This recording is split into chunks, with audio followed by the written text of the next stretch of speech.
Don't you get sick of the Israel lobby trying to get us into more war in the Middle East? Or always abusing Palestinians with your tax dollars? It once seemed like the lobby would always have full-spectrum dominance on the foreign policy discussion in D.C. But those days are over. The Council for the National Interest is the America lobby, standing up and pushing back against the Israel lobby's undue influence on Capitol Hill. Go show some support at councilforthenationalinterest.org. That's councilforthenationalinterest.org. Okay, guys, welcome back. I'm Scott Horton. It's my show, The Scott Horton Show.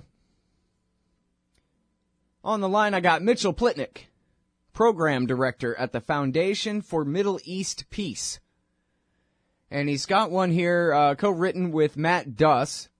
Very important piece called Debunking the Opposition to the Iran Framework. Welcome back to the show. Mitchell, how are you doing? I'm doing good, Scott. How are you? I'm doing real good. Appreciate you joining us on the show today. And so now, obviously, there's all kinds of hype on the right and all over the place trying to undermine this deal. So you must have had to narrow it down somewhat when it came to picking through piece by piece and debunking a set of accusations or misinterpretations that needed to be corrected, I guess maybe would be a better way to put it. Here. So how did you choose? Where'd you get the wrong information to correct here, Mitchell? Well, it was actually pretty simple because AIPAC, the American Israel Public Affairs Committee, did it for us. Oh, that's good. They put out a little one-page flyer detailing all of what they saw as the problems with the Iran deal. So we were able to look at just take those and you know, they matched up with pretty common arguments. Mm-hmm. So it was a great little foil for us to use to launch our response. I hope you guys were able to get copies of this thing to pass out on Capitol Hill, like AIPAC surely had copies of theirs passed out. We got some up there. That's good. That's good. Okay, so I guess first of all, could you sort of give us the overview of, you know, in the simplest terms of what the framework entails? So, you know, what it seeks to do here. Well, I mean, in a really general sense, it seeks to limit Iran's ability to refine uranium in sufficient amounts to ever produce any kind of nuclear weapon.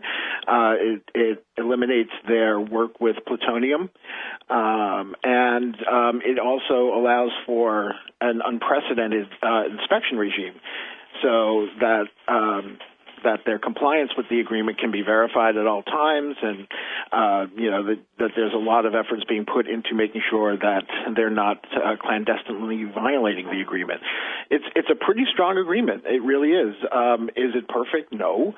Does it permanently stop Iran from ever possibly getting a nuclear weapon? No. But there really isn't any way to do that. So this agreement really is the best deal that is possible to get without completely destroying the country and bringing on another war.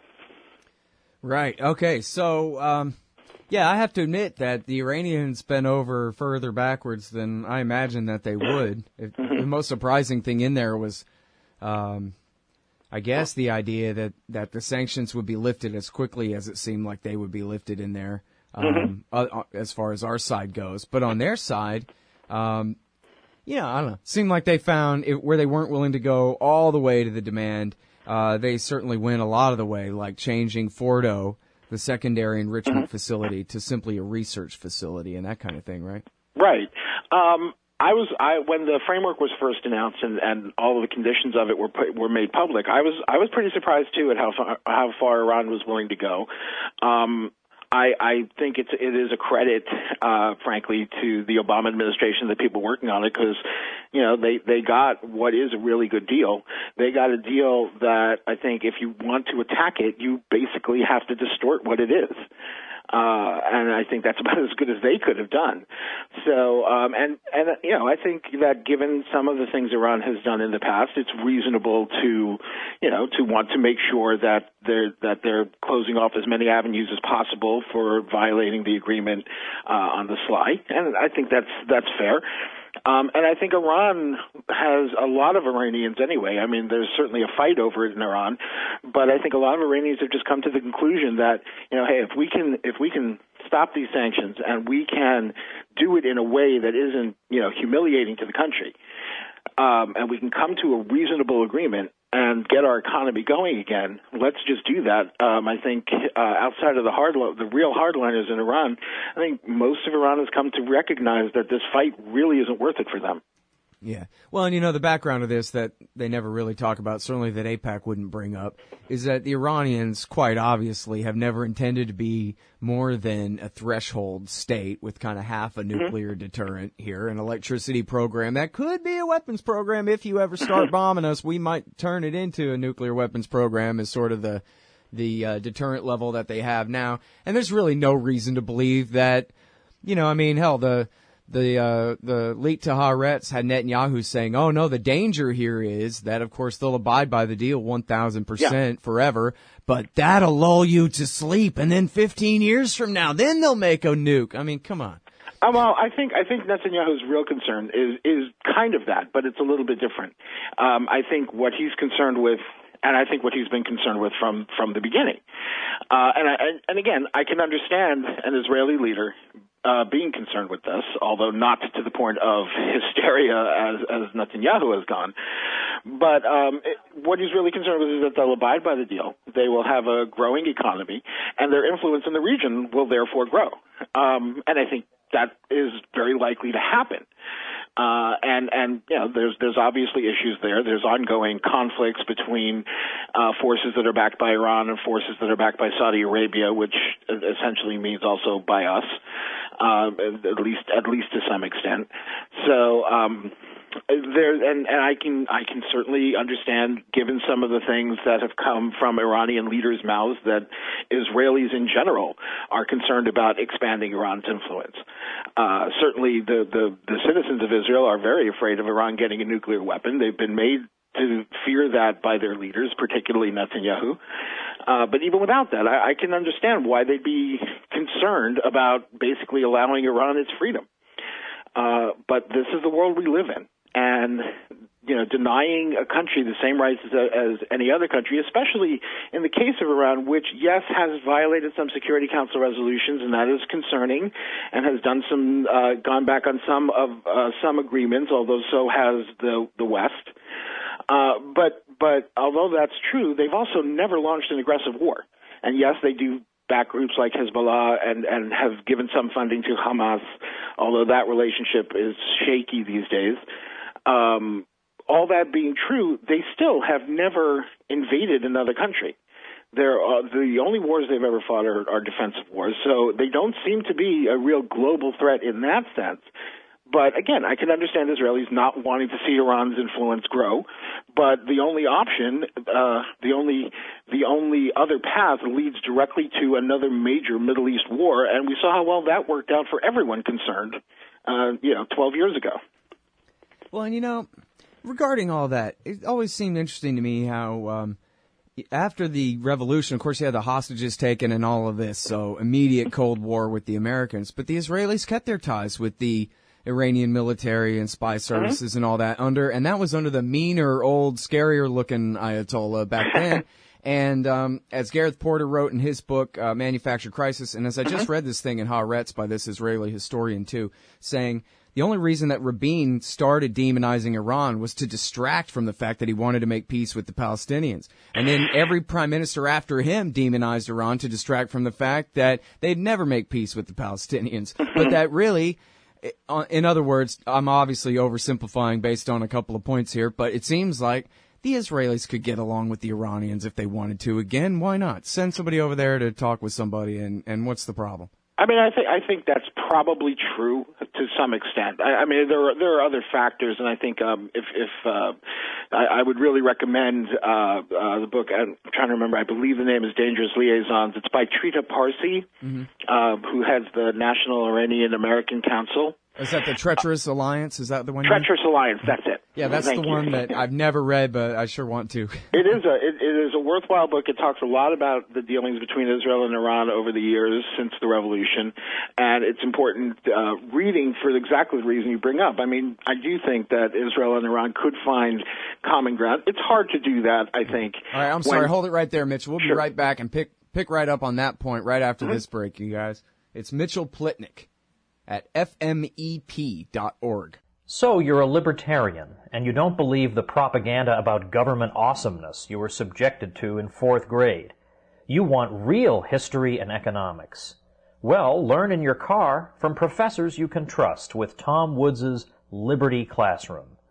And if you join through the Liberty Classroom link at scotthorton.org, we'll make a donation to support The Scott Horton Show. Liberty Classroom, the history and economics they didn't teach you. All right, you guys. Welcome back to the show. I'm Scott Horton. I am talking with Mitchell Plitnick. He's got this great piece at fmep.org. That's the Foundation for Middle East Peace. fmep.org. It's called Debunking the Opposition to the Iran Framework. And I'm sorry, Mitchell, because I do want to actually get through some of the particulars here.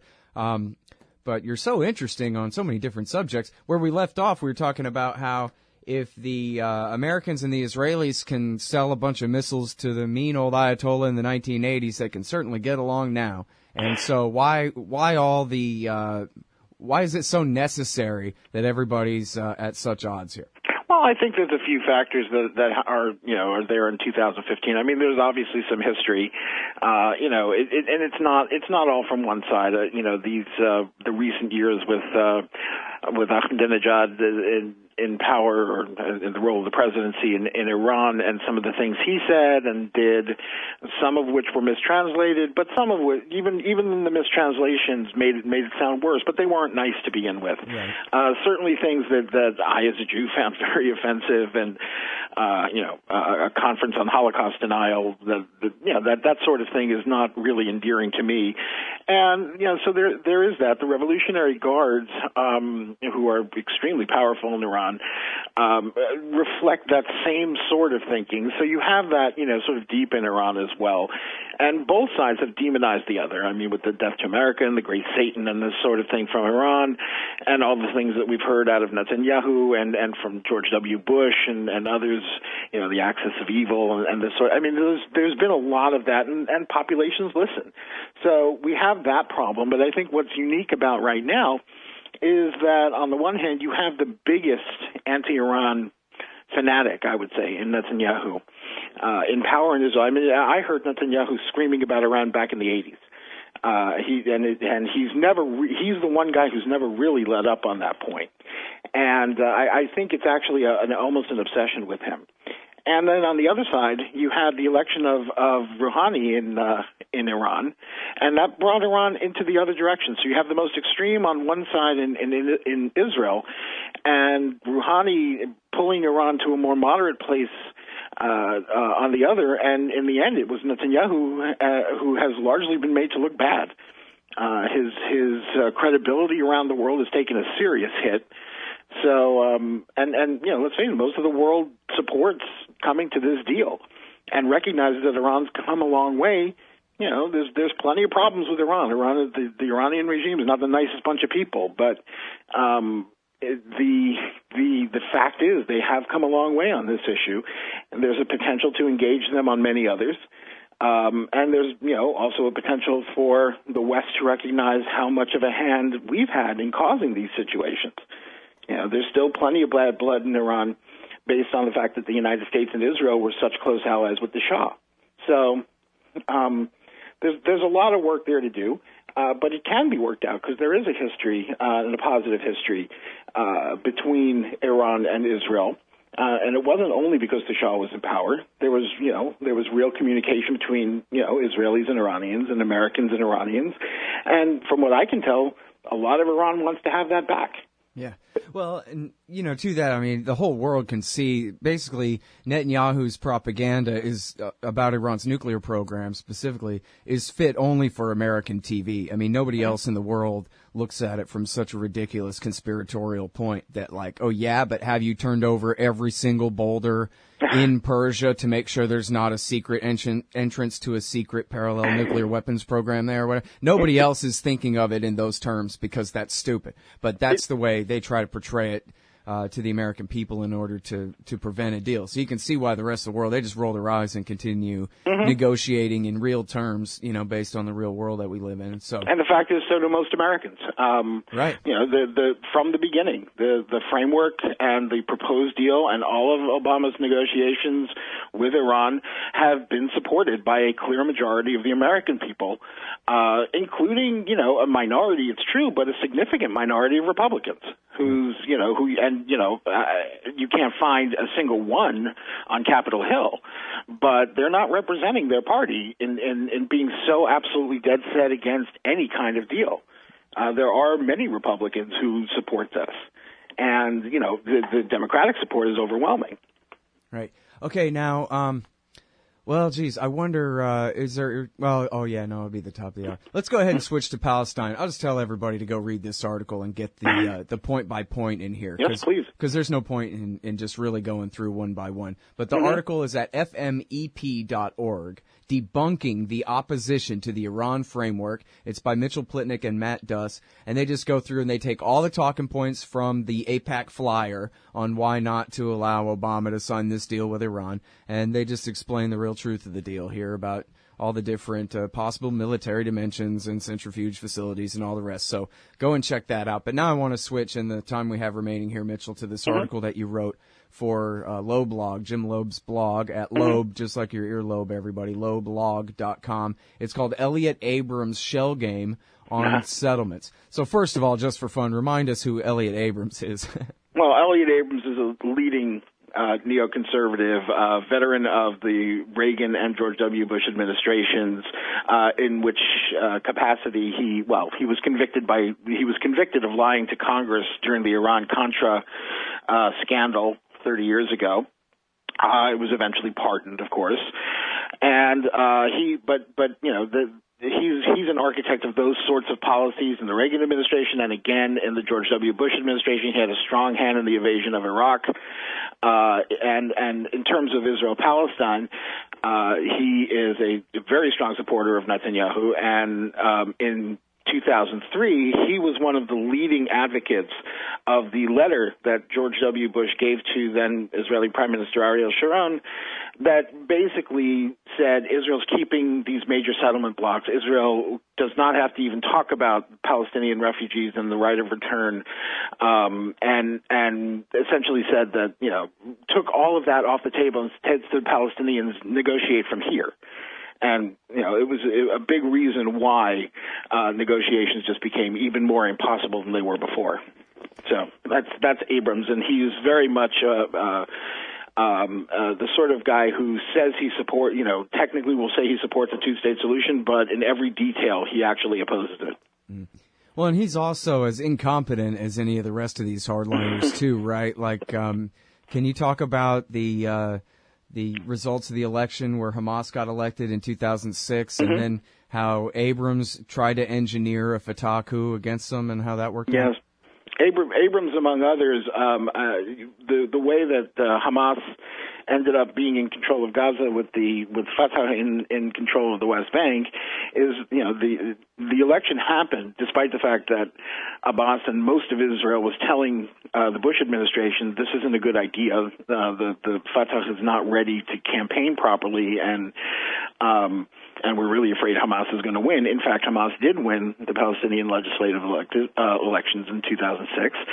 And in 2007, the effort between the United States, Israel, Fatah, and some of their agents on the ground in Gaza was to engineer a coup which would essentially expel Hamas. And what ended up happening was Hamas won and ended up expelling the PA and became the sole rulers of the Gaza Strip. Elliot Abrams, among many of the other neoconservatives, were strong proponents of this and helped to facilitate it, in fact, and facilitated a lot of the communication that was necessary between the United States and Israel in a clandestine fashion because, of course, if you read about it in the news, you had no idea that the United States or Israel was involved in this at all. Mm-hmm.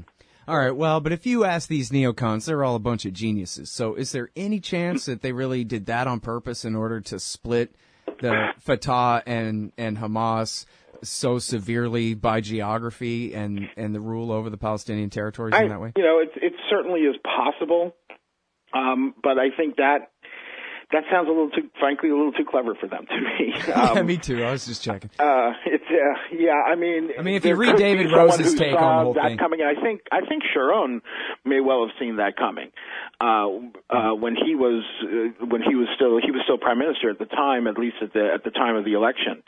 So he may have seen something like that coming, but he's a little smarter than most of the guys we're talking about here. Right. Well, okay. So now, tell us about Abrams' piece in Foreign Affairs here. Well, Abrams basically seemed, to the naked eye, to be saying that the settlements are indeed a problem and an obstacle to peace. He has maintained, of course, for many years that they're not. The settlements are irrelevant. If there's a deal, Israel just take them down, whatever. And of course, it's never that simple on the ground, and he's well aware of that. But now he's saying, well, the problem is that the settlements that are being built outside of the separation barrier, because the separation barrier basically is stretches out around the big settlement blocks in the West Bank. And his point was that that's what Netanyahu has to stop. And if he just allows the settlement blocks to keep growing and takes care of these ones that are outside of them, that the two-state solution is still possible. And the only way you can maintain that point is be talking to people who've never actually been to the West Bank. Because you can see very easily what's happened. And this I do think Abrams saw coming 12 years ago when he pushed Bush into the letter that I mentioned earlier.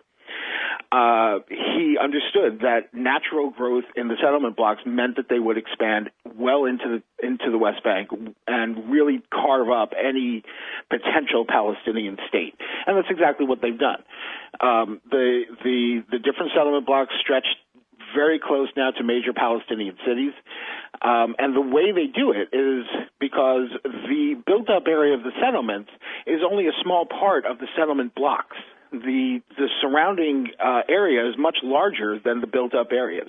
So if you build out, as these settlements have done, well, you're saying this is our land anyway, so we're going to just build out. The problem is then that perimeter also widens. Right. And it just becomes this never-ending cycle.